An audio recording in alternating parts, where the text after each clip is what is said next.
예, 하나님의 말씀 디모데전서 6장 6절에서 8절 말씀입니다. 디모데전서 6장 6절에서 8절 말씀.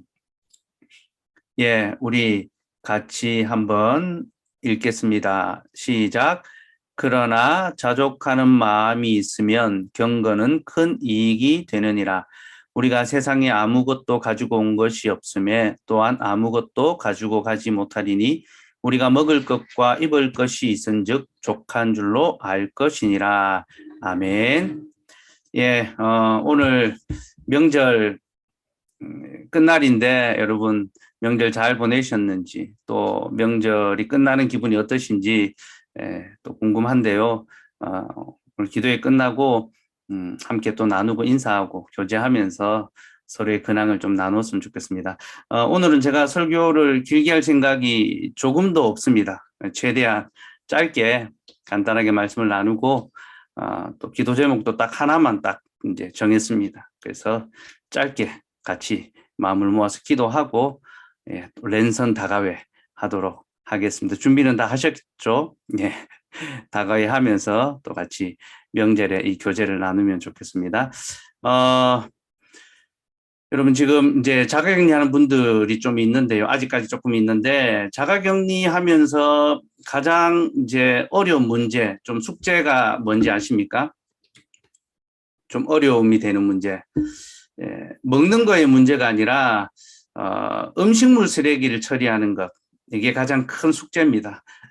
우리 형석 드보라 자매 가장 긴 이제 격리 기간 보내고 있는데 그 좁은 집에서 음식물 쓰레기를 어떻게 처리하는지 모르겠어요. 아마 이제 싱크대에 계속 이제 쌓여갈 텐데 제가 음식물 쓰레기를 어떻게 하고 있냐 물어보니까 목사님 최대한 줄이고 있습니다. 음식물 쓰레기가 안 남도록 이제 다 먹어 치워서 최대한 이제 쓰레기를 줄이려고 이제 애를 쓰고 있다 하더라고요. 예. 음식물 쓰레기가 자꾸 쌓여져 가는 거, 그게 제일 이제 처치곤란이고 어려운 문제인데요. 저는 이제 이러한 현상이 지금 우리 시대의 어떤 삶의 실질을 보여주는 그런 어떤 모습이 아닌가 싶습니다. 곧 지금 우리는 먹는 것이 없어서 어려움을 겪는 그런 시대가 아니라 먹는 것에 대한 처치곤란, 그러니까 버리는 것이 문제인 이제 그런 시대를 살아가고 있습니다. 여러분 우리나라에서 하루에 배출되는 음식물 쓰레기 양이요 하루에 15,000톤 정도 된다고 합니다. 하루에 15,000톤 정도 되고 연간 600만 톤 정도 음식물 쓰레기가 나오고요. 이걸 처리하는 비용이 연간 약 8천억 정도 든답니다. 그러니까 8천억 정도가 음식물 쓰레기를 처리하는 비용인데 근데 이제 이 버려지는 음식물을 돈으로 환산하면요. 그 금액이 약 20조 가량 된다. 그러니까 해마다 20조 정도의 음식물이 이제 버려지는 거죠. 우리나라 한 해 1년 예산이 얼마인지 압니까? 한 550조 정도 되는. 그러니까 500조 정도의 우리나라 1년 예산, 이제 작년에 많이 올라서 550조가 됐다고 하는데, 그 중에 20조 정도. 그러니까 1년 예산이 500조 정도 되는데 해마다 20조 정도가 음식물 쓰레기로 버려지고 있다고 합니다. 그러니까 전체 예산의 한 5% 정도가 음식물 쓰레기로 이제 버려지고 있는 거죠. 우리나라가 그만큼 이제 잘 사는, 먹고 사는 것에 문제가 없는 그런 시대가 됐다라는 걸 이제 보여주는 거죠. 제가 어릴 때만 해도 먹는 것이 참 고민이고 문제인 그런 시대였습니다. 물론 저도 어느 정도 이 절대적 빈곤은 끝난 시대에 이제 살았지만 그래도 먹는 것 자체가 좀 고민이 되고 또 걱정이 되는 가장 큰 숙제였죠. 먹는 것을 해결하는 게 가장 큰 숙제였는데 지금 우리는 더 이상 그것이 숙제거리가 아닙니다. 그죠? 우리는 굶주림에 시달리지 않고 뭘 먹을까? 얼마나 더 잘 먹을까? 이제 그런 걸 고민하며 살아가는 그런 시대입니다. 특별히 우리가 지금 하루 세 끼를 먹고 있죠, 그죠? 예. 제가 이제 격리하면서, 저는 이제 격리가 다 끝났습니다. 그래서 월요일 날 검사 받고 화요일 날 음성이 나와서 격리가 다 해제돼서 이제 자유롭게 밖에 나갈 수도 있고, 오늘 그래서 제가 마장지까지 이제 산책도 하고 오랜만에 걷기도 하고 뭐 그렇게 했는데요. 격리하면서 하루 3끼를 이제 챙겨 먹는 게 좀 쉽지 않더라고요. 활동량은 떨어지는데 아침, 점심, 저녁을 이제 끼니마다 챙겨 먹는다는 게 참 쉽지가 않더라고요. 그나마 이제 중간중간에 시원이가 탁구를 치자고 해서 운동을 하면서 소화를 좀 시키고 했었는데, 이제 방 안에 가만히 있으면서 새끼를 먹는 것이 그렇게 쉬운 문제는 아닙니다. 근데 우리는 새끼를 먹는 게 너무나 익숙한 당연한 것이지만 얼마 전까지만 해도 새끼 먹는 것이 당연한 일이 아니었습니다. 하루에 2끼를 먹었다 하더라고요. 특별히 조선시대까지는요, 하루 3끼 먹는 집은 한 집밖에 없었습니다. 왕궁, 왕실에서. 왕들이 하루에 3끼를 먹었다 하더라고요. 그러니까 우리가 지금 하루 3끼 먹는다라고 하면요, 이미 이제 왕 같은 삶을 살아가고 있습니다. 우리가 다 왕처럼 살아가고 있어요. 그리고 왕보다 더 어쩌면 풍족한 삶을 사는 것 같아요. 옛날에 왕들은 뭐 기껏 해봐야 우리나라 이 조선 팔도의 이 산의 진미, 전국 팔도의 산의 진미를 먹었는데 지금 우리는요, 온 세상의 모든 산의 진미를 다 먹지 않습니까? 그죠? 예, 우리 예원이가 아주 좋아하는 게 있어요. 베트남 쌀국수인데, 예, 분짜라고. 아주 맛이 있어요. 예. 저기 양덕의 포메인이라는 곳에 가면 분짜가 아주 맛있게 하는데, 이 베트남 음식이잖아요. 세계 각국의 다양한 음식들을 얼마든지 먹을 수 있는, 제가 배달의 민족 들어보니까 뭐 한식, 일식, 중식, 그리고 뭐 아시아 음식, 뭐 온갖 종류의 그런 어떤 음식들이 다 이제 카테고리로 올라와 있더라고요. 온 세상에 이 음식을 다 먹을 수 있는 그런 시대가 됐습니다. 근데 그렇게 많이 먹고 풍족하게 먹고 다양하게 먹으면서도 우리는 그 먹는 것에 만족할 줄 모르며 살아갑니다. 그렇죠? 삼시세끼 먹고 맛있는 거 좋은 거는 다 먹으면서도 만족이 없는 그런 삶을 살아가는 것, 그것이 우리의 모습인 것 같아요. 제가 주일에도 말씀드렸지만 사람의 수고는 다 자기의 입을 위한 것이지만 그 식욕은 채울 수가 없는 것 같아요. 먹으려고 일하고 내가 먹기 위해서 살아가고 그래서 좋은 것을 먹는데 먹어도 그 식욕은 채울 수가 없는 것. 그게 사람의 실존입니다. 근데 여러분, 사람이 왜 먹는 것에 이렇게 욕심을 부린지 압니까? 먹는 것이 부족해서, 결핍이 있어서 더 먹으려고 욕심을 낼까요? 그렇지 않습니다. 사람은 부족해서 더 먹으려고 욕심을 내는 것이 아니라 풍족하고 이미 넘치도록 있는데도 먹는 것에 대한 욕심을 부리고 살아갑니다. 그럼 태초의 동산을 한번 생각해 보십시오. 하나님께서 아담과 하와에게 이미 충분한 먹을 것을 주셨습니다. 제가 예전에도 몇 번 말씀드렸죠. 만약에 하나님이 악한 분이었다면, 엄한 분이었다면, 무서운 분이었다면 아담과 하와에게 선악과만 먹으라고 나머지 모든 열매를 먹지 말라고 하셨을 것입니다. 하나님이 무서운 분이라면. 네가 이것만 먹고 다른 거는 아무것도 먹지 마. 그렇게 하셨겠죠. 근데 우리 하나님은 선한 분이셔서 마음껏 다 먹어라. 그러나 단 하나 선악을 알게 나무 열매는 먹지 말라. 그렇게 말씀하셨지 않습니까? 그죠? 하나님은 사람에게 충분하게 풍성하게 넘치도록 주셨는데 인간의 욕심이 넘침에도 불구하고 더 먹으려고 더 가지려고 욕심을 부렸고 그게 죄의 모습이죠. 그죠? 제가 오늘 아우구스티누스의 고백록에 이제 한 부분을 올려드렸죠. 갓난아기도 이제 죄가 있다. 갓난아기들도 죄가 있다라는 이제 그 카테고리를 올려드렸는데 거기 보면 이제 아우구스티누스가 자신의 갓난아기 시절을 돌아보면서 이렇게 회개하지 않습니까? 자기 자신에게는 엄마의 젖이 충분했는데 자기가 먹고 이미 배불렀는데 엄마가 그 남는 젖을 다른 먹지 못해서 굶주린 아기, 그 젖을 먹지 못하면 목숨을 잃는 그 아기를 위해서 조금 내어주는 것도 자기가 그것을 시샘하고 떼를 쓰고 울었다라고 그렇게 말하지 않습니까? 물론 아우구스티누스가 그걸 기억해내서 회개하는 건 아닙니다. 다른 아이들의 모습을 보고 나도 그랬구나 생각하고 자기의 갓난아기 시절을 그렇게 회개하는데요. 그게 참 정직한 그런 어떤 이 고백인 것 같아요. 특별히 아구스티누스가 그 말을 할 때는 자신을 아담에 비유하고 있는 겁니다.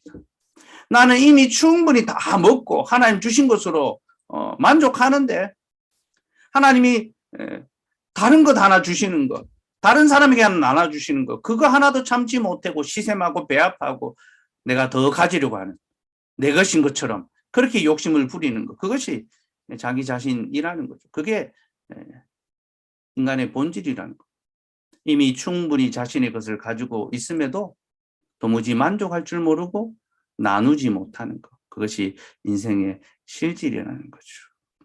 여러분, 우리는요, 하나님 안에서 무엇이 참된 만족이고 무엇이 참된 기쁨인가를 알아야 합니다. 내가 무언가를 소유하고 내가 무언가를 가지는 것, 그것이 나의 만족이 되는 것이 아닙니다. 내가 어떤 것을 가진다 하더라도 그것이 나에게 참된 만족이 되겠습니까?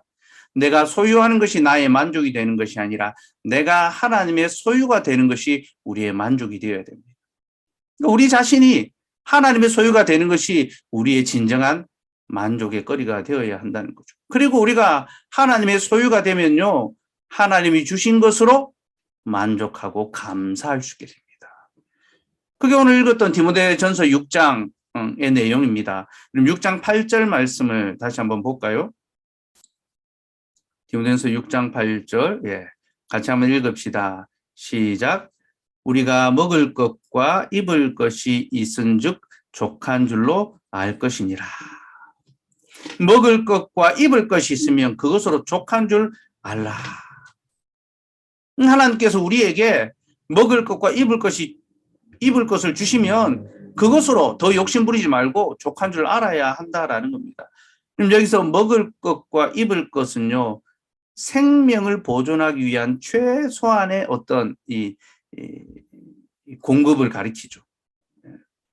먹을 것과 입을 것이 있어야 생명이 보존되지 않습니까? 그죠? 먹을 것과 입을 것을 주신다라는 것은 하나님께서 우리의 생명을 보존해 주시겠다라는 약속이죠.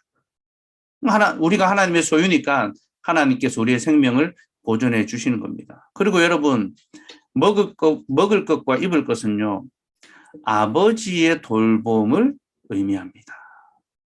아버지께서 하시는 일이 뭡니까? 아빠가 하는 일은 자녀의 먹을 것을 책임지고 입을 것을 책임지는 겁니다. 먹을 것과 입을 것이 있은즉 족한 줄로 알라라는 것은 하나님께서 너희의 아버지로서 너희의 필요를 채우신다. 너희의 생명을 보존하신다. 바로 이 약속을 우리에게 주는 겁니다. 그래서 우리는 넉넉지 못하더라도 먹을 것이 있고 또 여러 벌 입을 옷이 없다 하더라도 내가 오늘 입을 것이 있다면 그것으로 만족하고 감사할 수 있어야 한다는 겁니다. 그리고 하나님께서, 아버지께서 우리에게 먹을 것과 입을 것을 주시기 때문에 여러분, 우리가 손으로 하는 수고는요, 우리의 입을 위한 수고가 아닙니다. 사람의 수고가 자기 입을 위해서 할 때는요, 그 식욕을 절대로 채울 수가 없습니다. 내가 먹고 살려고 막 열심히 일하면요, 그 수고한 것으로 말미암아 내 입의 식욕을 절대로 만족시킬 수가 없다는 거예요. 더 좋은 거 먹고 싶어하고 더 많이 먹고 싶어하고 만족함이 없는 그런 삶을 살아가게 되는 겁니다. 그런데 우리의 손으로 하는 수고가 우리의 입을 위한 것이 아니라 하나님의 나라와 영광을 위한 수고가 된다면요, 우리는 하나님께서 우리 입에 주신 양식으로 말미암아 만족하며 살아갈 수 있게 됩니다. 여러분, 먹을 것과 입을 것, 생명이 필요한 모든 것을 하나님이 주시니까 우리가 손으로 수고하는 것은 먹기 위해서 일하는 게 아니지 않습니까? 그죠? 세상 사람들은 자기가 먹기 위해서 일하지만 우리는 내가 먹기 위해서 일하지 않습니다. 왜냐하면 우리의 먹거리는 하나님이 주시기 때문에. 우리의 수고는요, 우리의 입을 위한 것이 아니라 하나님의 나라, 하나님의 영광을 위한 것이죠. 칼빈 스님이 그걸 이야기합니다. 노동의 가치를 이야기하면서 불신자들은 자기의 삶을 위하여 노동하고 수고한다. 그러나 우리는 하나님께서 우리에게 먹을 것을 주시기 때문에 우리의 노동은 자기의 이익, 자기의 밥을 위한 것이 아니다. 하나님의 나라를 위하여 우리는 수고한다. 그러면서 노동의 그 가치를 두 가지로 제시합니다. 노동의 그 유익. 예. 첫 번째는 교제를 위해서. 세상과의 교제를 위해서 노동이 있다는 것입니다. 둘째는 나눔. 성도의 나눔을 위해서 노동이 필요하다는 것입니다. 칼빈 선생은 노동은 우리가 세상과 교제하는 방편이다라고 합니다. 여러분, 우리가 세상을 살아가면서 세상과 교제하고 이웃과 교제하고 사람들과 어떻게 만남을 가져갑니까? 일하는 것을 통해서. 우리는 불신자들과 함께 같이 일하죠. 여러분, 우리는 기독교 기업만 지원하거나 또 그렇게 세우지 않습니다. 그죠? 교회가 하나의 기업이 되지 않습니다. 그죠? 우리는 각자 사회의 영역에 들어가서 기업에 또 공직에 여러 가지 삶의 다양한 그 현장에 들어가서 일합니다. 그죠? 왜 그렇습니까? 노동을 통하여 세상과 교제하고 사람들과 만나기 때문이죠. 노동은 우리의 이웃과의 교제의 거리가 됩니다. 그리고 우리의 노동, 우리의 수고를 통하여 우리는 세상을 유익되게 합니다. 우리는 세상이 건전하게, 건강하게 또 질서 있게 운영될 수 있는 그런 사역을 하고 그런 일들을 합니다. 그래서 초기 기독교 사회에서요, 여러 공직 생활이라든지 또 바른 생활을 하는 그런 어떤 직장의 문화를 바꾸어내는 그런 역할들을 그리스도인들이 많이 해냈다는 그런 기록들을 찾아볼 수가 있습니다. 우리 노동을 통하여 세상과 교제하고 세상을 섬기는 그런 일들을 합니다. 둘째로 노동은요, 나눔의 방편이 됩니다. 그럼 우리가 노동을 하면 이윤이 생기지 않습니까? 소득이 생기죠? 근데 그 소득은 우리의 어떤 먹는 것만을 위해서 주어지는 것이 아닙니다. 우리의 먹을 것은 하나님께서 책임져 주시기 때문에 우리는 그 얻은 것으로 우리의 양식도 삼지만 우리의 교회와 이웃들과 나눌 수 있어야 되죠. 교회 지체들을 돌아보고 가난한 이웃들에게 나누는 방편으로 노동의 열매를 사용하는 겁니다. 그래서 노동은 성도의 교제, 나눔의 방편이 된다. 칼빈 선생은 노동을 세상과의 교제요, 성도와의 이 나눔의 방편이다. 그렇게 설명을 했습니다. 근데 여러분, 바로 이러한 삶이 하나님께서 원하시는 경건의 삶입니다. 자기의 입을 위하여 일하는 것이 아니라 하나님 나라의 영광을 위하여 일하는 것. 그것이 참된 경건의 삶이라는 거죠. 디모데전서 6장 6절 말씀 한번 볼까요? 6장 6절. 예. 6절. 예, 읽읍시다. 시작. 그러나 자족하는 마음이 있으면 경건은 큰 이익이 되느니라. 자족하는 마음이 있으면 경건은 큰 이익이 된다. 하나님 주신 것, 먹을 것과 입을 것이 있으면 족한 줄로 알라. 이 모든 것은 하나님께서 주신 것이다. 그 어떤 감사하고 만족하는 마음이 있으면 경건에 큰 이익이 된다라고 했는데요. 여기서 말하는 경건의 큰 이익이 무엇일까요? 야고보서 1장 27절을 봅시다. 야고보서 1장 27절. 예, 같이 읽을까요? 시작. 하나님 아버지 앞에서 정결하고 더러움이 없는 경건은 곧 고아와 가부를 그 환난 중에 돌아보고 또 자기를 지켜 세속에 물들지 아니하는 그것이니라. 여러분, 하나님 아버지 앞에서 정결하고 더러움이 없는 경건이 무엇입니까? 고아와 과부를 그 환난 중에 돌아보고 자기를 지켜 세속에 물들지 않는 것. 그것이 바로 하나님 앞에서 참된 경건의 삶입니다. 어려운 지체와 이웃을 돌아보고 그 필요를 채우는 것이 참된 경건의 삶입니다. 여러분, 누가 이렇게 살아갈 수 있습니까? 누가 이런 경건의 삶을 살 수 있습니까? 자족하는 자. 자족하는 마음이 있으면 경건은 큰 이익이 되느니라. 하나님께서 내게 주신 것, 먹을 것과 입을 것이 있으면 그것으로 족한 줄 아는 사람. 그 사람이 나눌 수가 있습니다. 베풀 수가 있습니다. 경건의 삶을 실천할 수가 있습니다. 여러분, 자신이 가진 것에 만족하지 못하는 사람은요, 절대로 나누지 못합니다. 돈이 많다고 나눌 수 있습니까? 아닙니다. 돈이 적다고 못 나눕니까? 그렇지 않습니다. 하나님이 내게 주신 것에 만족하고 자족할 줄 아는 사람이 나눌 수 있습니다. 자신의 것에 만족하지 못하는 사람은 절대로 나누지 않고 그는 항상 인색하게 살아갑니다. 늘 부족하다고만 말하며 살아갑니다. 여러분은 나누면서 살아가는 분입니까? 아니면 인색함으로 자기의 것만 챙기고 자기의 문제만 돌아보며 살아가고 계십니까? 여러분, 이것은 단순한 성정의 문제가 아니라 경건의 문제입니다. 그 사람은 좀 자비가 많지, 그 사람은 좀 인자하지, 이런 어떤 성정의 문제가 아니라 경건의 문제입니다. 성경은 하나님이 주신 것으로 자족할 줄 알고 먹을 것과 입을 것이 있은즉 족한 줄로 알며 자신에게 있는 것으로 지체를 돌아보며 모든 환난 중에 있는 자들을 돕는 자가 경건한 자다. 그렇게 말합니다. 여러분, 교회는 바로 그런 자들의 모임입니다. 그래서 교회는요, 경건한 자들의 모임입니다. 진리의 토와 기둥으로 세워지는 경건의 집이 바로 교회입니다. 교회는 그런 경건의 비밀을 가진 자들을 직분자로 세우고 칭찬하고 높여줍니다. 세상 그런 자들을 바보스럽다고 어리석다고 말할지 몰라도 교회는 그런 자들을 칭찬하고 우리 주께서는 착하고 충성된 종이다라고 그렇게 인정해 주십니다. 우리 포항장로교회가 진정으로 경건한 자들이 가득한 교회.